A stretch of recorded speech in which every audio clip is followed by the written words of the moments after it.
pensemos un poco en las estrategias evolutivas que ha tenido el ser humano y, bueno, en general las estrategias evolutivas de las especies. Básicamente, digamos que la evolución se centra en favorecer las mejores estrategias de supervivencia y especialmente de reproducción.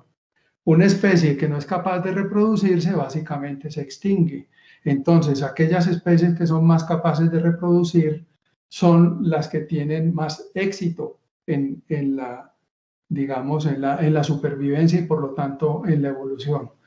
Ahora, digamos que estas estrategias tienen que ser cambiantes porque las circunstancias ambientales no siempre son las mismas. Nosotros sentimos el planeta como relativamente constante y a lo largo de nuestra vida nos parece que no ha cambiado mucho, pero es porque tenemos una vida extremadamente corta, de unas pocas décadas. Pero si viéramos el planeta en términos de miles de años, incluso de siglos, podríamos ver que el ambiente en una playa determinada o en una montaña va cambiando con el paso de las décadas y de los siglos, y ese cambio obliga a que las especies tengan que estar continuamente adaptándose a circunstancias ambientales cambiantes.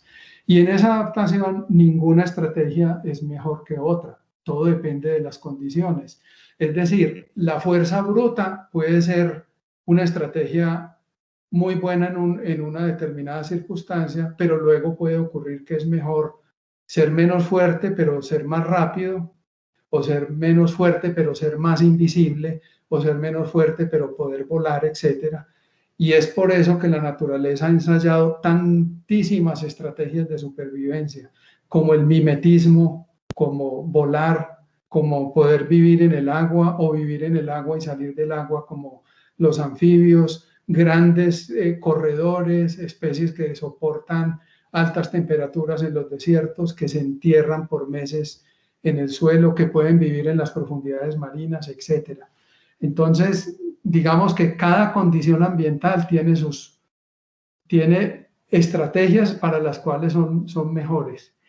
El ser humano también pensó por mucho tiempo que la inteligencia era el fin último de la evolución, que si había, digamos, un proceso evolutivo en un planeta, en la Tierra o donde fuera, el resultado irremediable, si se daba el tiempo suficiente y no se dañaba el planeta, era la inteligencia, pero eso no es exactamente así. Podría ocurrir perfectamente la evolución por miles y miles y millones de años sin que apareciera una inteligencia especial o sin que la inteligencia fuera una característica que le diera un grado de supervivencia superlativo a la especie que es inteligente. En la mayor parte de la vida del planeta, la inteligencia no ha sido una condición especialmente necesaria. Yo voy a hablar un poquitito más de qué es lo que hizo que la inteligencia humana pudiera crear un factor que le permitió al ser humano conquistar el planeta y modelarlo profundamente. Básicamente, las estrategias de supervivencia son una respuesta a la selección natural y digamos que aquí aparece un concepto que es interesante y es el ser humano desarrolló inteligencia, lo cual le permitió crear herramientas, lo cual le permitió competir con especies que eran mucho más fuertes, mucho más veloces, mucho más adaptables en términos del ambiente en el que vivían. Pero el ser humano creó algo más que lo hizo único, incluso lo hizo especial, inclusive comparado con las otras especies humanas, con no solo el sapiens, sino las demás especies, que es la capacidad de crear memes, y me refiero también a los memes que, en el mismo sentido en que se habla ahora en las redes sociales, los memes son como un concepto que desarrolló también Richard Dawkins, parecido al de los genes. Los genes son, digamos, comunidades mínimas uh, para aportar información genética. Los memes son como unidades mínimas de ideas, son una idea mínima. Entonces, mientras los genes se refieren a información de los seres vivos, a la parte orgánica, los memes se refieren a ideas.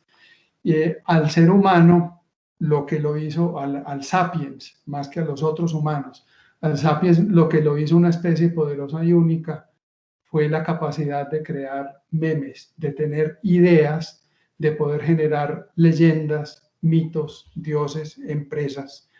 Y eso lo hizo una especie sumamente poderosa. ¿Por qué? Porque las ideas permiten una colaboración más allá de lo que es posible solo en términos biológicos, donde no hay ese compartir de ideas. Podemos, por ejemplo, ver especies que son sumamente colaboradoras, que son especies sociales como muchos de los insectos, hormigas, abejas, muchas especies de primates. Hay muchas especies que crean manadas también como los mamíferos, pero ellas tienen un límite de cooperación, de colaboración, que es muy lejano comparado al que tiene el ser humano, porque el ser humano puede crear ideas que impulsan a las personas más allá incluso de lo que les dictan sus genes. Veamos un ejemplo, la posibilidad de tener ideas religiosas. Por una idea religiosa hay gente que es capaz de inmolarse, ponerse una bomba y meterse en un mercado y hacerse estallar. O sea, las ideas son capaces incluso de contravertir los impulsos genéticos que tiene un individuo, controvertir los impulsos de reproducción, de todos esos impulsos genéticos, de aguantar hambre, de buscar condiciones difíciles por perseguir ideas. Entonces, esa creación de mitos, esa creación de leyendas, de ideas, es lo que le permite al ser humano tener al sapiens, solamente este tipo de ser humano, tener estructuras cada vez mayores que luego le permitieron competir en mejores condiciones con las demás especies de humanos con las cuales compartió el planeta. Entonces, por ejemplo, los neandertales eran seres muchísimo más fuertes que los seres que los sapiens. Tal vez se necesitaban 2, 3 o 4 sapiens para vencer un neandertal en una batalla a mano limpia. Eran más fuertes para resistir las condiciones climáticas de Europa, especialmente Europa en la parte del norte con estaciones. Y sin embargo, el ser humano, después de varios encuentros en que había perdido como ese choque contra los neandertales, logró sobrevivir simplemente porque tenía ideas y tenía estructuras sociales que le permitían generar grupos muchísimos más numerosos que los neandertales. Los neandertales lograban tener solamente grupos entre 10, 30, máximo 50 individuos, y los seres humanos fuimos capaces de crear grupos cada vez mayores que por lo tanto eran capaces de vencer a estos grupos de neandertales, así fueran menos numerosos. Y digamos de una manera similar ocurrió con las demás especies.